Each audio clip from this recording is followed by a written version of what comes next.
அனைவருக்கும் வணக்கம். தூத்துக்குடி மீனவன். நம்மளுடைய தூத்துக்குடி மீனவன் கருவாடு வந்து தமிழ்நாடு, கேரளா, ஆந்திரா, கர்நாடகா, தெலுங்கானா இப்படி எல்லா ஸ்டேட்டுக்கும் போயிட்டு இருக்குங்க.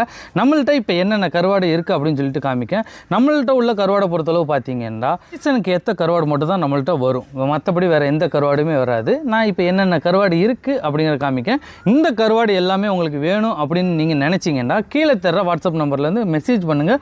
உங்களுக்கு வேலை அதோட ஃபோட்டோ எல்லாமே உங்களுக்கு நம்மள்ட்ட வந்து நெத்திலி கேட்டுட்டு இருந்தாங்க. அந்த நெத்திலியில் நம்மள்ட்ட உள்ள கோவா நெத்திலிங்க. இந்த கோவா நெத்திலி வந்து சூப்பராக இருக்கும். இதோட சைஸ் வந்து நான் காமிச்சிட்றேன். 3 இன்ச்சு சைஸ் இருக்கும். ஒவ்வொரு இன்ச்சு சைஸும் பாருங்கள் எவ்வளோ பெரிய நெத்திலியாக இருக்குண்டு. இதுக்கு பேர் கோவா நெத்திலி. ரொம்ப சூப்பர் கருவாடுங்க. நாங்கள் வந்து ஊலின்னு சொல்லுவோம் இந்த மீனை. இது வந்து கருவாடு போட்டு வச்சுருக்கோம். ஊலி கருவாடில் இது வந்து கரை ஊலி அப்படின்னு சொல்லுவோம். செம்மையான ஒரு கருவாடு, சூப்பராக இருக்கும். அப்படி துண்டு துண்டாக போட்டிங்கன்னா வேற வந்து முள் வாழை. அந்த முள் வாழையை வந்து நாங்கள் வெட்டி வச்சுருக்கோம். குழம்புக்கு போட்டால் வேறு மாதிரி இருக்கும். செம்மையான ஒரு டேஸ்ட்டு, செம்மையான ஒரு ருசியாகவும் இருக்கும்.